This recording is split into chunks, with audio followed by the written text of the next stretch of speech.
தமிழகத்தில் நிலவும் மன்னராட்சிக்கு மலர் வளையம் வைத்து மக்களாட்சியை மலர வைக்கும் மக்களை காப்போம் தமிழகத்தை மீட்போம் எழுச்சி பயணத்தின் 28வது நாள் பிரச்சாரம் கிருஷ்ணகிரி மாவட்டத்தில் இன்று பரப்புரை மேற்கொள்கிறார் அதிமுக பொதுச் செயலாளர் எடப்பாடி கே பழனிசாமி.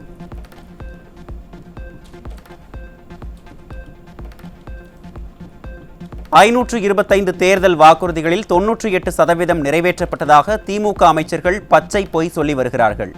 சூளகிரி ரவுண்டானா பகுதியில் நடைபெற்ற எழுச்சி பயணத்தின் போது அதிமுக பொதுச் செயலாளர் பேச்சு. 21 சட்டமன்ற பொதுத் தேர்தலில் 525 அறிவிப்புகள் வெளியிட்டாங்க.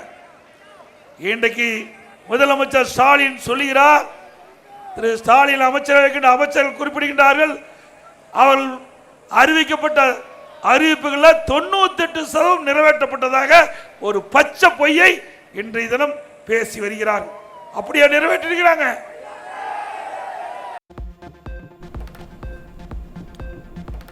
திமுக அரசு சிறப்பாக செயல்பட்டிருந்தால் 2022-23 தமிழ்நாட்டில் பொருளாதாரம் குறைந்தது ஏன்? 4 ஆண்டு கால அதிமுக ஆட்சியில் மின் கட்டணம் உயர்த்தப்படவில்லை.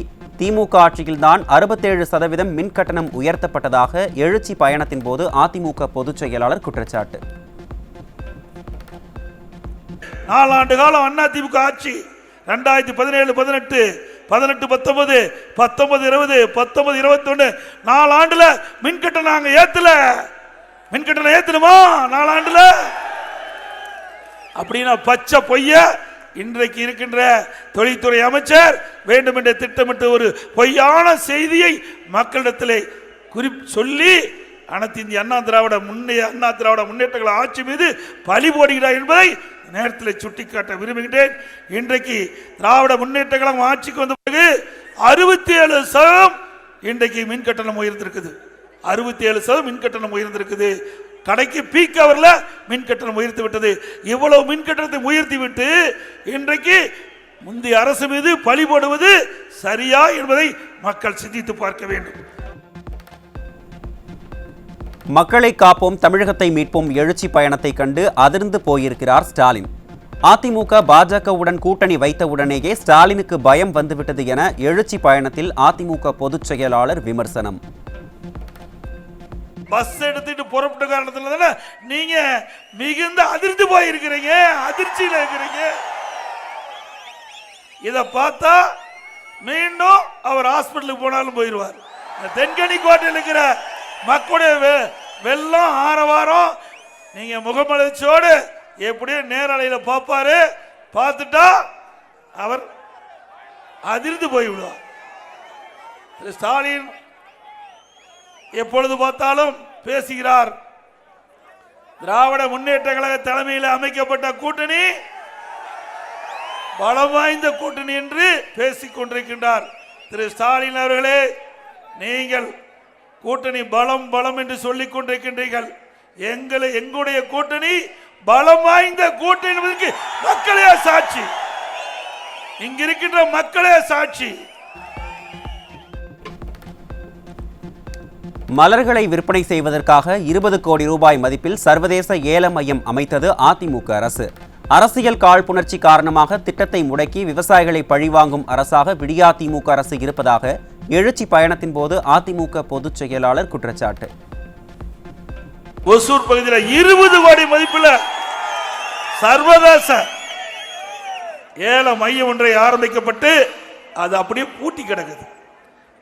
இன்றைக்கு வரைக்கும் அதை முழுமையாக திறக்கல. அதை திறந்து அங்கே சர்வதேச இருக்கிற ஏல மையத்தை நடத்துகின்ற பொழுது பல்வேறு பகுதியிலிருந்து வியாபாரிகள் வந்து அந்த மலரை வாங்கி வெளிநாட்டுக்கு அனுப்பக்கூடிய சூழ்நிலை வருகின்ற பொழுது நம்முடைய விவசாயிகளுக்கு நல்ல விலை கிடைக்கும். ஆனால் அரசியல் காழ்ப்புணர்ச்சியின் காரணமாக அனைத்து இந்திய அண்ணா திராவிட முன்னேற்ற கழக ஆட்சியில் கொண்டு வரப்பட்ட திட்டம் என்ற ஒரே காரணத்திற்காக விவசாயிகளை பழி வாங்குகின்ற அரசாக இந்த விடியா திமுக அரசு இருக்கின்றது. 2026 அமையப்போவது அதிமுக ஆட்சிதான் என்பதை ஆணித்தனமாக தெரிவிக்கும் மலர்கள் பூத்து குலுங்கும் வேப்பனஹள்ளி தொகுதி மக்கள்.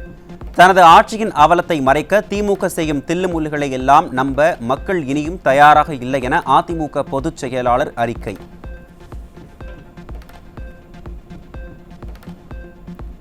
வரும் 23ஆம் தேதி அதிமுக பொதுச் செயலாளர் எடப்பாடி கே பழனிசாமி சோழிங்கநல்லூர், திருப்போரூர் தொகுதிகளில் மேற்கொள்ள இருந்த மக்களை காப்போம் தமிழகத்தை மீட்போம் எழுச்சி பயணம் ஒத்திவைப்பு. தலைமைக் கழகம் அறிவிப்பு.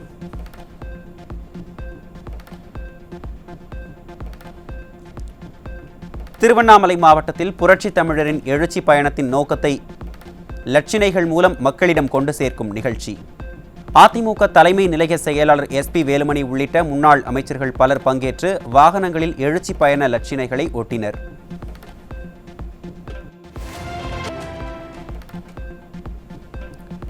வாழ்வாதாரத்திற்காக போராடும் தூய்மை பணியாளர்களிடம் பேச்சுவார்த்தை நடத்தி தீர்வு காண திமுக அரசு முயற்சிக்கவில்லை என்று முன்னாள் அமைச்சரும் அதிமுக தலைமை நிலைய செயலாளருமான SP வேலுமணி குற்றச்சாட்டு. கடந்த அதிமுக ஆட்சியில் 17,000 தூய்மை பணியாளர்கள் பணி நிரந்தரம் செய்து பணி உயர்வு உள்ளிட்ட பல்வேறு வசதிகளை ஏற்படுத்தி கொடுத்தது போல் 2026இல் மீண்டும் அதிமுக ஆட்சி அமைந்ததும் அவர்களின் கோரிக்கை நிறைவேற்றப்படும் என உறுதி. தூய்மை பணியாளர்கள் அந்த போராட்டத்தை உடனடியாக அரசு அதே போல சம்பந்தப்பட்ட அமைச்சர் அதே போல முதலமைச்சர் கூப்பிட்டு உடனடியாக தீர்த்து வைக்க வேண்டும். இதெல்லாம் இந்த சூழ்நிலை எல்லாம் இன்றைக்கு இந்த ஆட்சியில் செய்வதே இல்லை. கண்டிப்பாக 2026 எடப்பாடி முதலமைச்சராக வரும்போது இந்த மாதிரி சூழ்நிலைக்கெல்லாம் முடிவு காணப்படும்.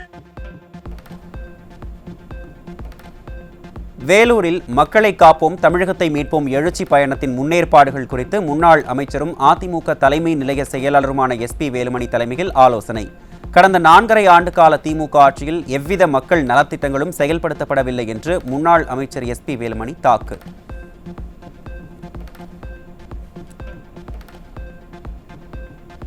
நீலகிரி மாவட்டம் கூடலூர் அருகே 5ஆம் வகுப்பு படிக்கும் 3 மாணவிகளுக்கு பாலியல் தொல்லை தந்த 3 முதியவர்கள் சிக்கினர்.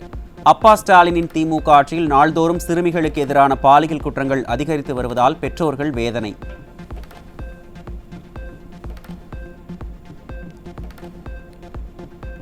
கிருஷ்ணகிரி மாவட்டத்தில் கடந்த 2024 ஏப்ரல் முதல் 2025 மார்ச் வரை மொத்தம் 545 சிறுமிகள் கர்ப்பமடைந்திருப்பதாக அதிர்ச்சி தகவல். செயலிழந்த காவல்துறை, மந்தமான சமூக நலத்துறையால் சிறுமிகள் பாட புத்தகங்களை சுமக்க வேண்டிய வயதில் குழந்தைகளை சுமக்கும் அவலம்.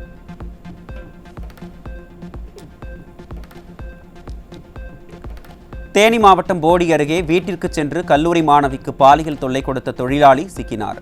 போலி அப்பா ஸ்டாலின் ஆட்சியில் பெண்கள் வீட்டில் கூட பாதுகாப்பாக இருக்க முடியாத சூழல் நிலவுவதாக பெற்றோர் கண்ணீர்.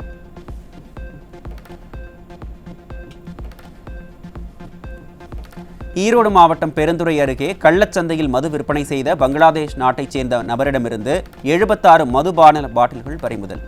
விளம்பரங்களில் மட்டுமே கவனம் செலுத்தும் விளம்பர மாடல் ஆட்சியால் தமிழ்நாடு மது போதைப் பொருட்களின் கூடாரமாக மாறிவிட்டதாக மக்கள் குற்றச்சாட்டு.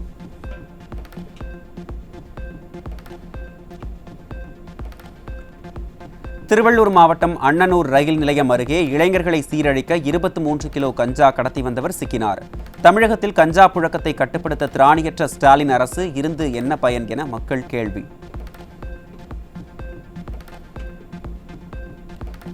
திண்டுக்கல் மாவட்டம் பழனி அருகே அத்துமீற முயன்றபோது 16 வயது வடமாநில சிறுமி தள்ளிவிட்டதில் தலையில் அடிபட்டு தனியார் செங்கல் சாம்பர் கணக்கர் உயிரிழப்பு. கொலையை மறைக்க முயன்ற 14 வயது சிறுமி, அவரது தந்தை உட்பட 3 பேர் பிடிபட்டனர். செயலிழந்த காவல்துறையால் சிறுமிகள் மீதான பாலியல் குற்றங்களும் கொலைகளும் அதிகரிப்பு.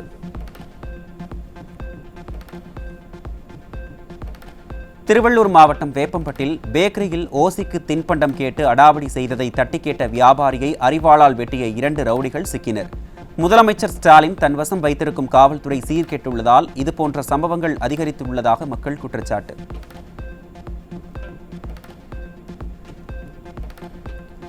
வேலூர் மாவட்டம் திருவலம் பகுதியில் செங்கல் சூளையில் பணிபுரியும் பெண்ணை வீடு புகுந்து இரும்பு ராடால் மண்டையை உடைத்த திமுக பெண் கவுன்சிலர். ராகு காலத்தை காரணம் காட்டி ஸ்டாலின் அரசின் ஏவல் துறையினர் புகாரை ஏற்க மறுத்ததாக தெரிவித்து பாதிக்கப்பட்ட பெண் வேதனை.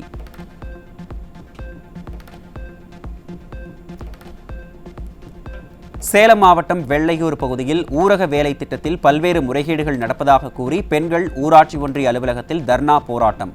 உள்ளாட்சியில் நல்லாட்சி என தம்பட்டம் அடித்துக் கொள்ளும் லட்சணம் இதுதானா ஸ்டாலின் என மக்கள் கேள்வி.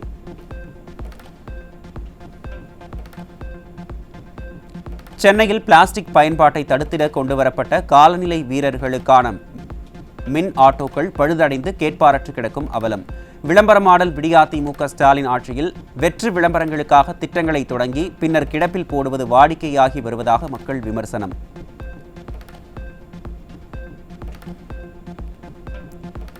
கோவை மாவட்டம் வால்பாறை பகுதியில் வீட்டின் அருகே விளையாடிக் கொண்டிருந்த 8 வயது சிறுவனை சிறுத்தை கவ்விச் சென்ற நிலையில் புதருக்குள் இருந்து சிறுவனின் சடலம் மீட்பு. ஸ்டாலின் அரசின் தமிழக வனத்துறையினர் குடியிருப்பு பகுதிகளில் சிறுத்தை நடமாட்டத்தை தடுக்காமல் அலட்சிய போக்குடன் செயல்படுவதால் உயிரிழப்புகள் தொடர்வதாக மக்கள் வேதனை.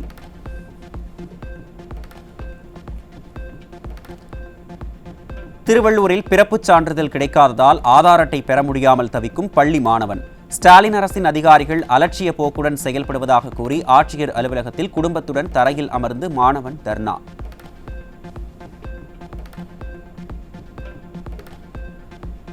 திருவண்ணாமலை மாவட்டம் செங்கம் பகுதியில் ஆபத்தான முறையில் பேருந்தின் கூரை மீது ஏறி பயணம் செய்யும் அரசு பள்ளி மாணவர்கள். நிர்வாக திறனற்ற ஸ்டாலின் அரசு போதிய பேருந்து வசதியை ஏற்படுத்தி கொடுக்காததால் மாணவர்கள் தங்கள் உயிரை பணயம் வைத்து பள்ளிக்கு சென்று வருவதாக பெற்றோர்கள் வேதனை.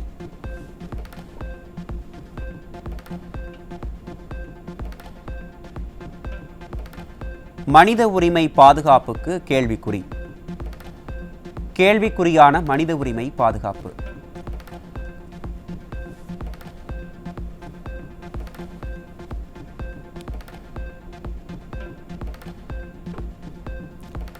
கடலூர் மாவட்டம் விருத்தாச்சலம் அருகே விளைநிலத்தில் அறுந்து கிடந்த மின்கம்பியால் தண்ணீர் பாய்ச்சி சென்ற விவசாயி மின்சாரம் தாக்கி உயிரிழப்பு. நிர்வாகத்திறனற்ற ஸ்டாலின் அரசின் மின்வாரிய அதிகாரிகள் மின் கம்பங்களை முறையாக பராமரிக்காததால் விவசாயிகள் விமர்சனம்.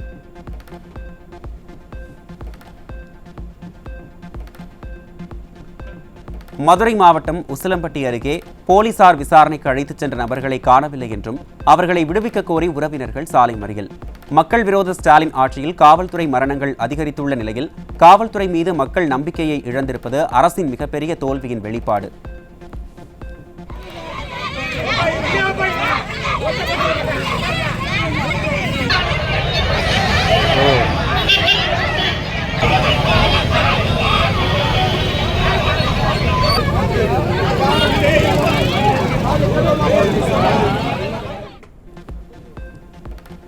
தமிழகத்தில் தடை செய்யப்பட்ட குட்கா விற்பனை செய்வோருக்கு எதிரான நடவடிக்கை போதுமானதல்ல என்று சென்னை உயர்நீதிமன்ற மதுரை அமர்வு காட்டம்.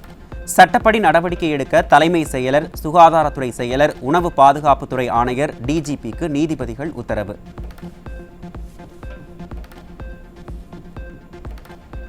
தமிழகத்தில் புதிதாக திறக்கப்பட்ட கிண்டி பல்நோக்கு மருத்துவமனை உள்ளிட்டவற்றில் புதிய பணியிடங்கள் உருவாக்காமல் மருத்துவர்கள் பணியிட மாற்றங்கள் மட்டுமே செய்யப்பட்டதாக புகார்.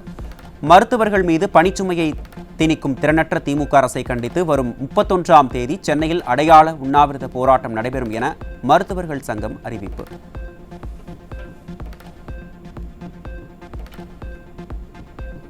கடலூர் மாவட்டம் விருத்தாச்சலத்தில் வெறிநாய் கடித்ததில் காயமடைந்த 10 பேர் அரசு மருத்துவமனையில் அனுமதி. தெருநாய்களை பிடிக்கவும் திமுக அரசு கமிஷன் எதிர்பார்த்து காத்துக் கொண்டிருக்கிறதா என பொதுமக்கள் கேள்வி.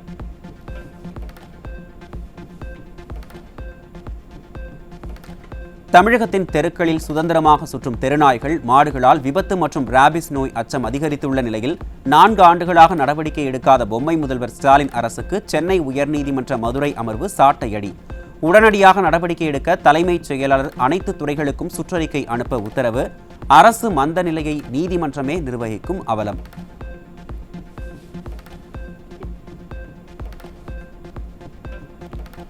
பொது இடங்களில் மது அருந்துவோரை கண்டுகொள்ளாத போலீஸ் அதிகாரிகள் மீது சட்டப்படி ஒழுங்கு நடவடிக்கை எடுக்க டிஜிபிக்கு சென்னை உயர்நீதிமன்றம் உத்தரவு.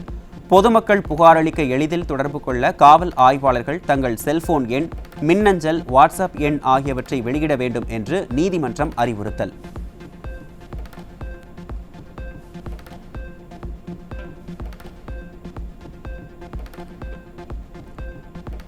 தமிழகம் தவிர வெளி மாநிலங்கள் மற்றும் வெளிநாடுகளிலும் தமிழக அரசு பாடத்திட்டத்தில் கல்வி கற்கும் ஆயிரக்கணக்கான தமிழ் மாணவர்களுக்கு கடந்த 2 மாதங்களாக பாடப்புத்தகம் கிடைக்காமல் தவிப்பு. இலவசமாக வழங்கப்பட்டு வந்த தமிழ் பாடப்புத்தகங்களை திமுக அரசு திடீரென நிறுத்தியதால் வகுப்பறையில் தமிழ் பாடம் கற்க முடியாத நிலைக்கு தள்ளியதுதான் திமுக அரசு தமிழை பாதுகாக்கும் லட்சணமா என பெற்றோர்கள் ஆத்திரம். திருச்செந்தூர் சுப்பிரமணிய சுவாமி கோவிலில் தரிசனத்திற்கு சென்ற கேரள பக்தர்களிடம் தலைக்கு 11,000 ரூபாய் என 4 பேருக்கு 44,000 ரூபாய் கேட்ட கோயில் ஊழியரிடம் பக்தர்கள் வாக்குவாதம். கரப்ஷன் திமுக ஆட்சியில் இந்து சமய அறநிலையத்துறை கட்டுப்பாட்டில் உள்ள கோயில் நிர்வாகத்திற்குள்ளும் கமிஷன் கரப்ஷன் நோய் பற்றியுள்ளதாக பக்தர்கள் குற்றச்சாட்டு. கோயில்ல பாகுபாடு பார்க்க கூடாது. கேட்டா சார் டொனேஷன் பண்ணி வந்திருக்காங்களா? இல்ல, அது யார் சொன்னா பூ டொனேஷன் அதெல்லாம் கிடையாது. சூப்பரண்ட் கூப்பிடுங்க. இங்க 2,000 5,000 வாங்கிட்டு சூப்பரண்ட் வேலை பார்த்துட்டு இருக்கான். சூப்பரண்ட் விடுங்க, கூப்பிடுங்க. 11,000 எத்தனை பேருக்கு? ஒரு ஆளுக்கு 11,000 வாங்கின யார் வாங்கினா 11,000 கேட்காங்க. ஒரு ஆளுக்கு 11,000. சென்னை தாம்பரம் காவல் ஆணையர் அலுவலகம் குத்தகை காலம் முடிந்து உரிமையாளருக்கு 2.18 கோடி ரூபாய் பாக்கி வைத்துள்ளதால் 2027 ஆகஸ்ட் 11ஆம் தேதிக்குள் கட்டடத்தை காலி செய்ய உயர்நீதிமன்றம் உத்தரவு. 4 ஆண்டுகளாக கோடிக்கணக்கில் விளம்பரத்துக்கு செலவழிக்கும் ஸ்டாலின் மாடல் அரசு ஒரு நிரந்தர அலுவலகம் கட்டக்கூட நிதியும் நேரமும் ஒதுக்காத அவலம்.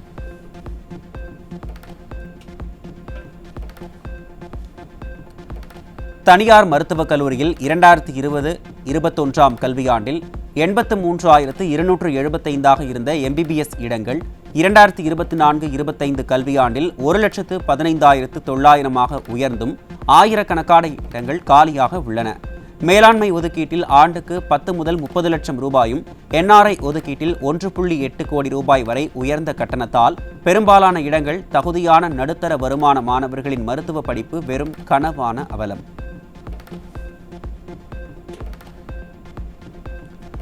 திருவண்ணாமலை மாவட்டம் இனாம் காரியந்தல் அருகே விவசாய நிலம் அருகே டாஸ்மாக் கடை அமைக்க எதிர்ப்பு தெரிவித்து மாவட்ட ஆட்சியர் அலுவலகத்தை முற்றுகையிட்ட பள்ளி மாணவ மாணவிகள் மற்றும் கிராம மக்கள். ஸ்டாலின் அரசு வருவாய்க்காக ஊருக்கு ஊர் டாஸ்மாக் கடைகளை திறந்து குடும்பங்களை சீரழிப்பதாக பொதுமக்கள் வேதனை.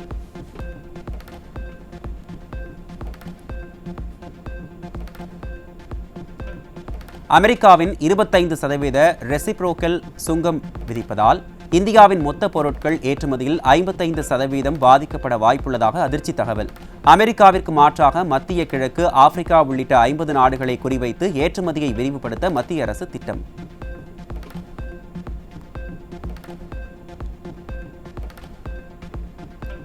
கேரள மாநிலம் மூணாறில் அரசு தாவரவியல் பூங்கா அருகே மீண்டும் நிலச்சரிவு ஏற்பட வாய்ப்பு. 5 பேர் கொண்ட புவியியல் வல்லுநர்கள் நடத்திய ஆய்வில் அதிர்ச்சி தகவல்.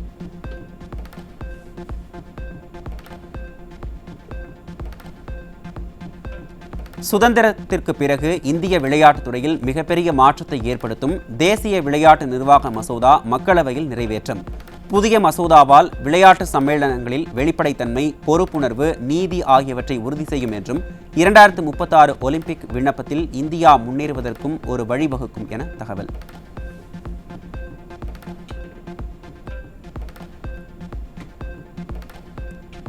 இருபது ஆண்டுகளுக்கு பின் ஆசிய கோப்பை கால்பந்து தொடருக்கு தகுதி பெற்ற இந்திய ஜூனியர் மகளிர் அணி. வரலாறு படைத்த இந்திய மகளிர் அணிக்கு சுமார் 21 லட்சம் பரிசு தொகை அறிவித்த அகில இந்திய கால்பந்து சம்மேளனம்.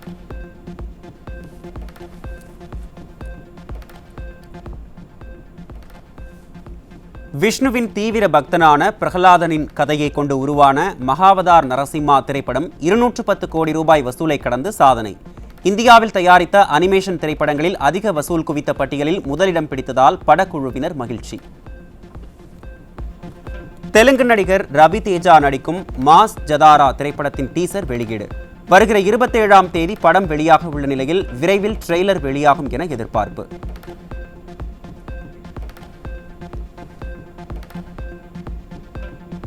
சிந்து நதியின் குறுக்கே இந்தியா அணை கட்டி முடிக்கும் வரை காத்திருப்போம். பணிகள் முடிந்ததும் 10 ஏவுகணைகளை வீசி தகர்ப்போம் என பாகிஸ்தான் ராணுவ தளபதி திமிர் பேச்சு.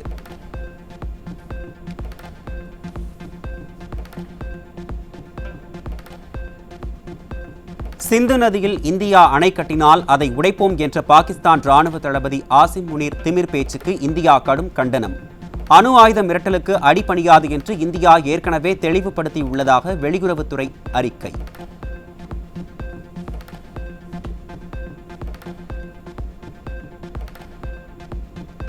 தென்சீன கடலில் ஸ்கார்பாரோ ஷோல் பகுதியில் பிலிப்பைன்ஸ் ரோந்து படகை துரத்தும் போது சீன கடற்படை மற்றும் சீன கடலோர காவல்படை கப்பல்கள் ஒன்றோடு ஒன்று மோதி விபத்து. விபத்தில் கப்பல்கள் சேதமடைந்ததால் சீனாவுக்கு கோடிக்கணக்கான ரூபாய் இழப்பு. விபத்து குறித்த வீடியோ காட்சிகளை வெளியிட்ட பிலிப்பைன்ஸ் கடலோர காவல்படை.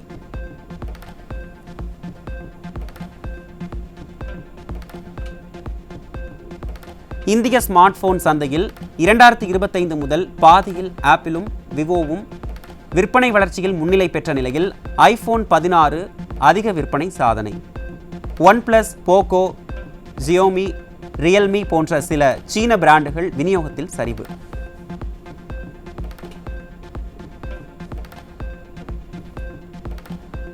ஈரோடு மாவட்டம் பெருந்துறை வாரச்சந்தையில் 500 ரூபாய் கள்ள நோட்டை புழக்கத்தில் விட்ட இளைஞர் சிக்கினார். கள்ள நோட்டு வைத்திருந்த மேலும் 4 பேர் கொண்ட கும்பலை பிடிக்க முடியாமல் ஸ்டாலின் அரசின் ஏவல் துறை திணறல்.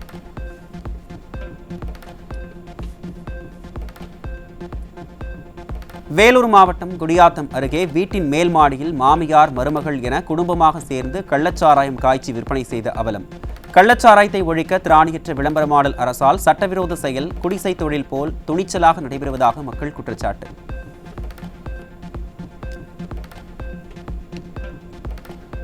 டெல்டா மாவட்டங்களில் நேரடி நெல் கொள்முதல் மையங்கள் முன்பு குவிக்கப்பட்டிருந்த 50,000 நெல் மூட்டைகள் மழையில் நனைந்து சேதமானதில் பல மூட்டைகளில் நெல் முளைத்துவிட்டதால் விவசாயிகள் வேதனை. மழை எச்சரிக்கையை புறக்கணித்த அதிகாரிகள் மற்றும் அரசின் அலட்சியத்தால் ஏற்பட்ட இழப்பிற்கு உரிய நிவாரணம் வழங்கவும் நிரந்தர தீர்வு காணவும் விடியா திமுக அரசுக்கு விவசாயிகள் கோரிக்கை.